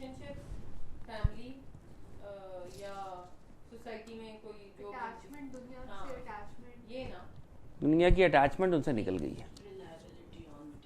ایک ماں کی محبت ہے بچے کے لیے, کیونکہ ماں کو اپنے بچے سے محبت ہے, اور ایک ماں کو محبت ہے بچے سے کیونکہ اللہ کہہ رہا ہے اس سے محبت کرو. تو جو اللہ کا ولی ہوگا وہ ڈائریکٹلی کبھی کسی سے نہ ٹائی رکھے گا, نہ کسی سے میل جول رکھے گا. اس کے ہر ایکشن کے پیچھے خدا کا لینز ہوگا.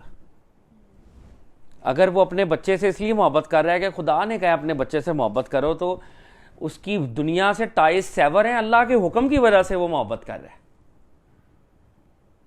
ٹھیک ہے.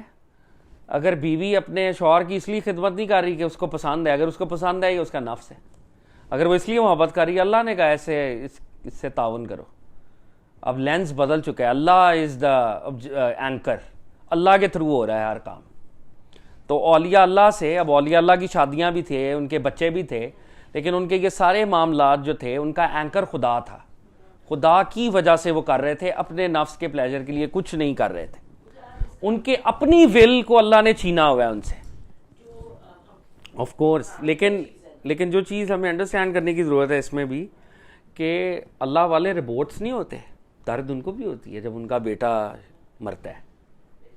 نبی پاک صلی اللہ علیہ وسلم کے جب بیٹے حضرت ابراہیم, آپ کے علم میں ہے, حضرت ابراہیم جو ہیں وہ ایک دوسری زوجہ حضرت ماریہ قبطیہ, ماریہ تو کاپٹک سلام اللہ تعالیٰ علیہ سے تھے, اور مدینے سے باہر ان کو گھر لے کے دیا تھا. پروفٹ صلی اللہ علیہ وسلم یوز ٹو واک ٹو حضرت ماریہ قبطیہ's ہاؤس, اور اپنے بیٹے سے وہ ملنے جاتے تھے. حضرت ابراہیم سے ان کو بڑا پیار تھا, اور جب وصال ہوا تو سرکار دو عالم کو بڑا غم بھی ہوا. زبان سے خاموش رہے, چپ رہے, لیکن آنکھوں سے آنسو تھے. اور لوگوں نے کہا یا رسول اللہ آپ بھی رو رہے ہیں, تو آپ نے فرمایا میں ایک باپ بھی ہوں. تو وہ واقعہ کربلا میں, اور یہی تو بیوٹی ہے کہ ہیومن رولز بھی اپنے فلفل کرنے ہیں, گاڈ کانشسنس بھی ساتھ ساتھ چلانی ہے, درد کو بھی سہنا ہے رب کے لیے. ایک تو یہ بھی چیز ہم سوچ سکتے تھے نا کہ ان کو درد ہی نہیں ہوئی, تو یہ تو ادنا چیز ہے, ان کو درد ہوئی لیکن وہ گاڈ کانشسنس میں رہے, یہ بڑی بات ہے. تو دا صاحب کیا کہہ رہے ہیں, اللہ کے بہت سے اولیاء ہیں جس کو اس نے اپنی مخلوق میں سے چن لیا ہے, ان کے ارادے کو دنیا کے تمام تعلقات سے قطع کر لیا ہے, ان کے ارادے اللہ نے لے لیے ہیں. اب وہ جو سوشلائز کر رہے ہیں وہ اللہ کے ارادہ ان میں سے ظاہر ہو رہا ہے تو وہ کر رہے ہیں, جو وہ شادیاں کر رہے ہیں, کمیونٹی میں چل رہے ہیں, اللہ کے ارادے کی وجہ سے کر رہے ہیں, اپنا ارادہ نہیں, اپنا پلیجر نہیں ہے, وہ گیو اپ ہو چکا ہے. نفس اور ہوا کے تقاضوں سے ان کو آزاد کر لیا ہے, نفس اور خواہش چھین لی ہے. ان میں سے ہر ایک کو ایک درجے پر قائم فرما دیا ہے, ہر کسی کا ایک سٹیشن ہے, اس سٹیشن پر وہ ہے, ڈیوٹی پہ ہے. اپنے اسرار اور معارف کا دروازہ ان پر کھول دیا ہے, اور اپنی مسٹریز اور اپنے میننگز کے جو گیٹس ہیں ان کے پر کھول دیے. ہمارے لیے چیزیں غیب میں ہیں, ان کے لیے چیزیں عین میں ہیں, وہ آنکھ سے دیکھ پاتے ہیں, کھلے ہوئے دروازے. جیسے حضرت علی المرتضیٰ نے فرمایا, کسی نے پوچھا آپ جس رب کی عبادت کرتے ہیں آپ اس کو دیکھ سکتے ہیں, تو آپ نے فرمایا علی ان دیکھے خدا کو سجدہ نہیں کرتا. تو جو اللہ کے اولیاء ہیں وہ رب تعالیٰ کے ساتھ ایسے کنیکشن میں ہیں کہ وہ کنیکشن ہے. The gates of meanings and mysteries are open to them. داسا فرماتے ہیں کیونکہ ولایت کے متعلق بہت سے امور ہیں, سب تشریح طلب ہیں, لیکن میں بخوف طوالت یہاں صرف چند اصول بیان کرتا ہوں تاکہ لوگوں کو ولایت کی عظمت و شان کا علم ہو سکے. اس ضمن میں دوسرے حضرات کے اقوال اور اولیاء کرام کے اوصاف کا ذکر بھی آ جائے گا. تو دا صاحب کہہ رہے ہیں کہ ولایت پر اگر کانورزیشن کی جائے تو وہ تو بڑی طویل ہو جائے گی, اور وہ ایسی کانورزیشن ہے جس پر بڑی تشریح ہمیں کرنی پڑے گی, لیکن کتاب کوئی لمبی نہ ہو جائے اس کے خوف سے میں کچھ پرنسپلز آپ کو دے دیتا ہوں, اور وہ پرنسپل 9 جو بھی ہم نے ڈسکس کی ہیں, تاکہ لوگوں کو ولایت کی عظمت و شان کا پتہ چل جائے. لیکن لوگوں کو پتہ چل جائے کہ ولی ہوتے ہیں اور ان کا آنر اور ان کی شان کتنی بلند ہے. اور میں دوسرے اولیاء اللہ کے سینگز بھی بیان کروں گا اور دوسرے اولیاء اللہ کے ایٹریبیوٹس بھی بیان کروں گا انشاءاللہ. تو یہاں سے ہم انشاءاللہ نیکسٹ سیٹنگ میں, اگر انشاءاللہ کل ہم نے کی یا جب بھی کی, تو ہم یہاں سے شروع کریں گے. This is a very important conversation, not as complicated but very important, جو آپ کو اعوذ باللہ من الشیطان الرجیم. بسم اللہ الرحمن الرحیم. الصلاۃ والسلام علیکہ یا سیدی یا رسول اللہ. السلام علیکم یا انبیاء اللہ. السلام علیکم داتا صاحب. السلام علیکم حضرت عبد القادر جیلانی. ریلائنس آن گاڈ کے بارے میں بات کرتے ہیں اور بتا رہے ہیں کہ دنیا کی ریالٹی کتنی کمزور ہے کہ اس پہ ریلائی نہیں کرنا چاہیے. کہتے ہیں اے صاحبو, اگر تم نے دنیا کے دروازے سے منہ پھیر لیا اور حق تعالیٰ کے دروازے کی طرف رخ کر لیا تو وہ خود نکل کر تمہارے پیچھے آئے گی. تو بیسک رول سینٹس جو سمجھاتے ہیں, دادا صاحب بھی اس کا ذکر کرتے ہیں کہ تم دنیا کے پیچھے جتنا بھاگو گے دنیا اتنا تم سے دور بھاگے گی, بٹ تم اللہ تعالیٰ کے پیچھے جتنا بھاگو گے تو اللہ تعالیٰ دنیا کو پھر بولے گا اب اس بندے کو چیس کرو جاؤ, and things will become easy for you on a worldly level. تو کہہ رہے ہیں کہ اگر تم نے دنیا کے دروازے سے منہ پھیر لیا اور اللہ تعالیٰ کے دروازے کی طرف رخ کر لیا تو یہ دنیا خود نکل کر تمہارے پیچھے آئے گی. تم حق تعالیٰ سے عقل مانگو. اب بتا رہے ہیں کہ اولیاء اللہ دنیا کے بارے میں کیا سوچتے ہیں اور ان کا بیہیویئر دنیا کے ساتھ کیسے ہوتا ہے. جب دنیا اولیاء اللہ پر متوجہ فوکس ہوتی ہے تو وہ کہتے ہیں کہ جا کسی دوسرے کو دھوکہ دے ہم تجھ سے واقف ہیں، ہم تجھ کو خوب دیکھ چکے ہیں، ہم کو مت آزما کہ ہم تیری حقیقت جان چکے ہیں، اپنے کھوٹے دینار کی بھڑک ہم کو مت دکھا کہ تیرا دینار صرف ظاہری حسن لیے ہوئے ہے، تیرا سنگھار لکڑی کے کھوکھرے یعنی خالی بت پر ہے جس میں کوئی روح ہی نہیں، تو ظاہر ہے بلا معنی کے اور فقط دکھاوا ہے بغیر حقیقت کے، دیکھنے اور پرکھنے کی چیز تو در حقیقت آخرت ہے۔ تو کہہ رہے ہیں جس چیز پہ فوکس کرنا چاہیے وہ اصل میں آخرت ہے، اور دنیا تو ایسے بغیر روح کے جیسے کوئی لکڑی ہو، اس کی کوئی حیثیت نہیں ہے۔ اہل اللہ پر جب دنیا کے عیوب یعنی دنیا کی خرابیاں کھل گئیں تو وہ اس سے بھاگے، اور جب مخلوق کے عیوب ان پر ظاہر ہوئے تو وہ ان سے بھی غائب ہو گئے۔ پہلے تو دنیا سے ان کو ایک ایک کیا کہیں گے اس کو، ڈسگسٹ یا ایک اس کی خرابیاں دیکھی تو ان کا دل کیا کہ میں دنیا سے تو بھاگوں نا، اس سے ٹائز سیور کروں۔ پھر لوگوں کے جب عیوب خرابیاں نظر آئیں تو پھر اس سے بھی وہ بھاگے، ان سے بھی وہ غائب ہو گئے اور بھاگے، اور ان سے متوحش یعنی وحشت انہیں فیل ہوئی، متوحش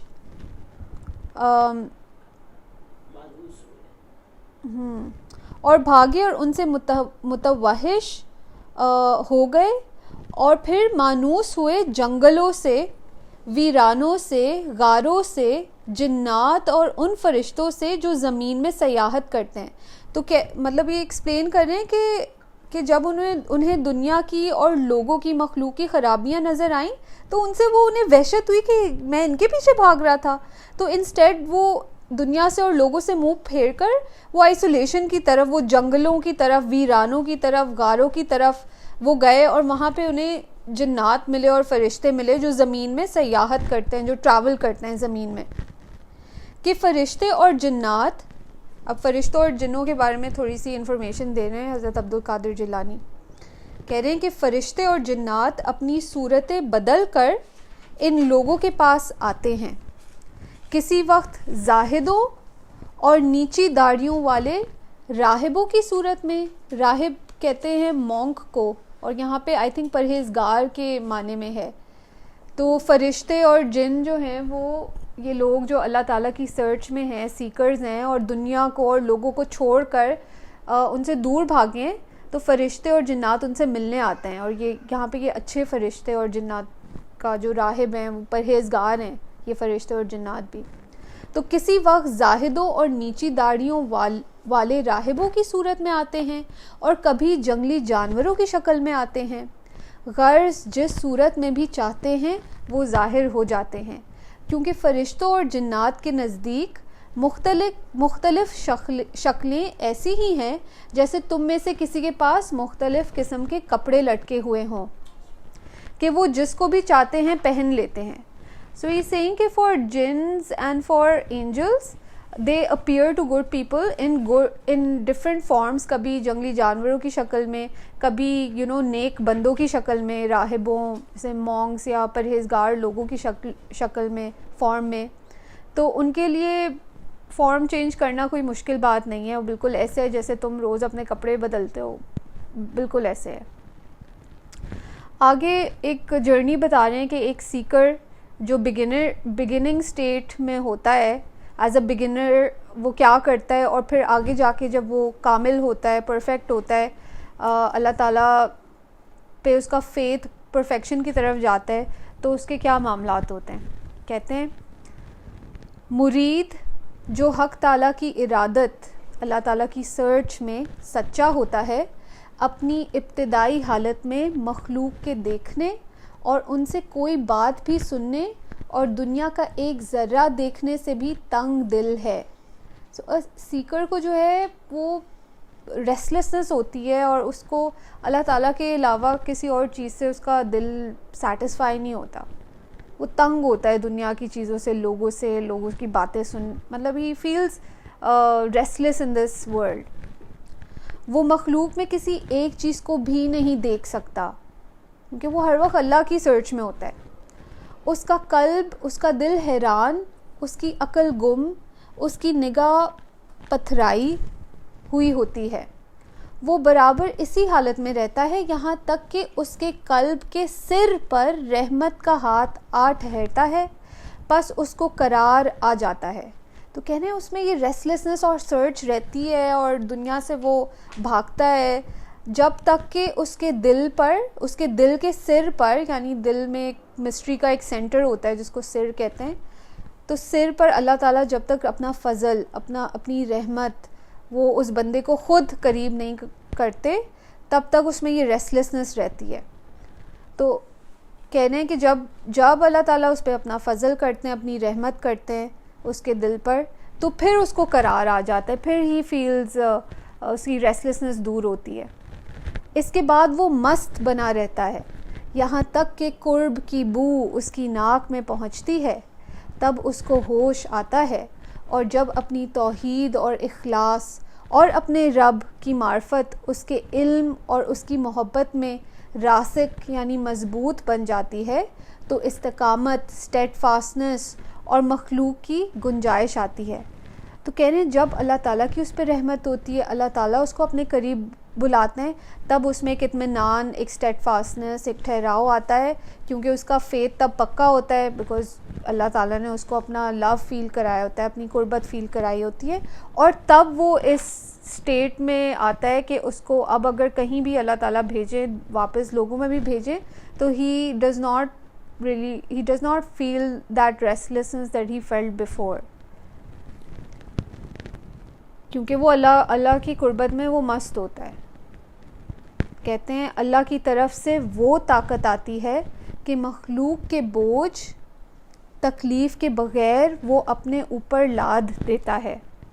تو اب اللہ تعالیٰ کی پاور، اللہ تعالیٰ کی ہیلپ سے وہ کھڑا ہوتا ہے اور وہ لوگوں میں واپس بھیجا جاتا ہے اور ان کی وہ مدد کرتا ہے، ان کے بوجھ اپنے اوپر لیتا ہے، ان کا قرب یعنی لوگوں کا قرب اختیار کرتا ہے اور ان کا طالب بنتا ہے، اور اس کا ہر شغل ان کی مصلحتوں میں منحصر ہو جاتا ہے۔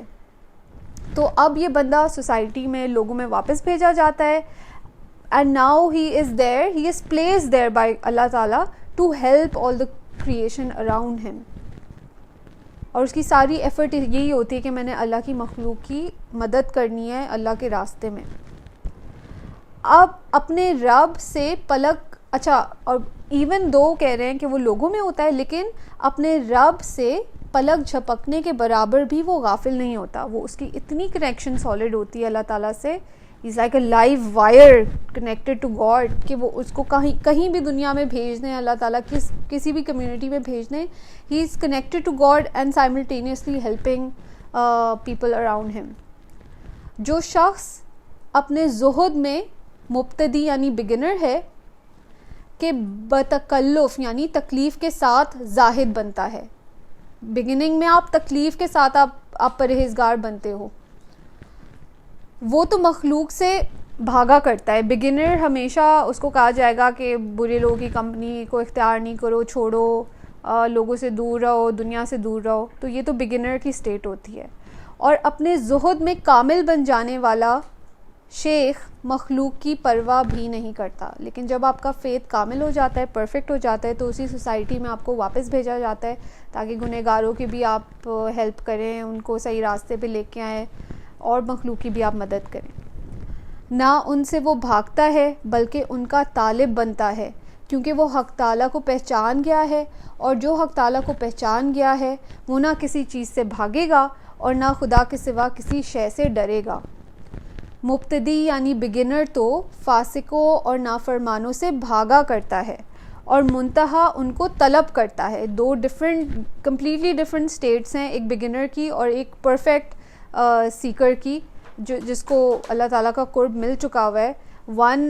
One is trying to seek God and going out in search for him, and the other has now found اللہ تعالیٰز nearness and is now appointed to help others. تو دونوں کے جو مزاج ہے اس میں فرق بتا رہے ہیں۔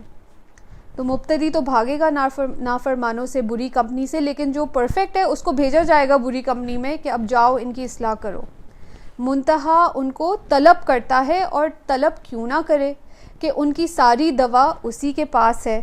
سو اس کے تھرو اللہ تعالیٰ ہیلپ کرتے ہیں ان لوگوں کی جو نافرمانی کرتے ہیں, جو گناہوں میں ہیں, جن پہ آفتیں آئی ہوئی ہیں. اور اسی لیے ایک بزرگ نے فرمایا ہے کہ فاسق کے منہ پر نہیں ہنستا مگر عارف. عارف یعنی کہ اللہ کے جو بہت قریب ہے, جو پرفیکٹ ہے, نیئرنس میں ہے اللہ تعالیٰ کی. تو کہہ رہے ہیں فاسق سے اچھا سلوک, مطلب یہاں ہنسنے کے معنوں میں اس لیے کہہ رہے ہیں بیکاز جو بگنر ہے وہ تو فاسق سے دور بھاگے گا, تو عارف ہی ہے, ایک پرفیکٹ ہی ہے جو ان کے پاس جائے گا, ان سے ہنس کے بات کرے گا, ان کی مدد کرے گا, because he has been made capable by اللہ تعالیٰ ٹو ہیلپ دوز پیپل. جو شخص حق تعالیٰ کی معرفت میں کامل ہو جاتا ہے وہ اللہ تک پہنچانے کے لیے رہبر اور جال بن جاتا ہے کہ اس کے ذریعے سے مخلوق کے سمندر میں سے شکار کیا جاتا ہے, کہ لوگوں کو جبراً پھانس کر ڈبونے والی دنیا سے باہر نکالتا ہے. اور پروفٹس کا یہی کام ہے, ان کمیونٹیز میں بھیجے گئے جہاں پہ بری چیزیں ہو رہی تھیں, مطلب جہاں پہ people did not even believe in one God, اور ان لوگوں کو وہاں سے انہوں نے نکالا ٹورڈز دا ٹروتھ. اس کو اتنی قوت دی جاتی ہے کہ جو کامل بندہ ہے, جو پرفیکٹ بندہ ہے, اس کو اتنی قوت دی جاتی ہے کہ ابلیس اور اس کے لشکر کو بھگا دیتا ہے اور ان کے ہاتھوں سے مخلوق کو چھین لاتا ہے. تو ان کی سالویشن کا ایک ذریعہ بنتے ہیں لوگ. اے وہ شخص جو جہالت کو لیے ہوئے زاہد بن کر گوشے میں جا بیٹھا ہے.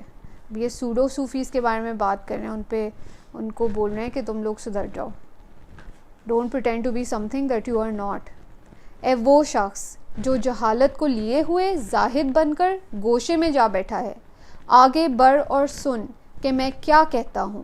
اے دنیا بھر کے زاہدو آگے بڑھو, اپنے ان خلوت خانوں کو ویران کر دو اور میرے قریب آؤ. تم اپنی خلوتوں میں اصل کے بغیر جا بیٹھے ہو, تمہارے ہاتھ میں کچھ بھی نہ آیا. آگے بڑھو اور حکمت اور دانش کے پھل چنو جو میرے منہ سے جھڑ رہے ہیں. اللہ تم پر رحم فرمائے. میں تمہارا آنا اپنی غرض کے لیے نہیں چاہتا بلکہ تمہاری ہی غرض کے لیے چاہتا ہوں. تو ایک بگنر, اور یہ بھی اس میں بتا رہے ہیں کہ ایک بگنر کو کیا کرنا چاہیے. Should avoid the company of bad people, مطلب جتنا آپ برائی سے دور بھاگو گے اتنا بہتر ہے فار بگنر. اینڈ جب آپ کامل ہوتے ہو then you are sent to those same communities, same places to help others.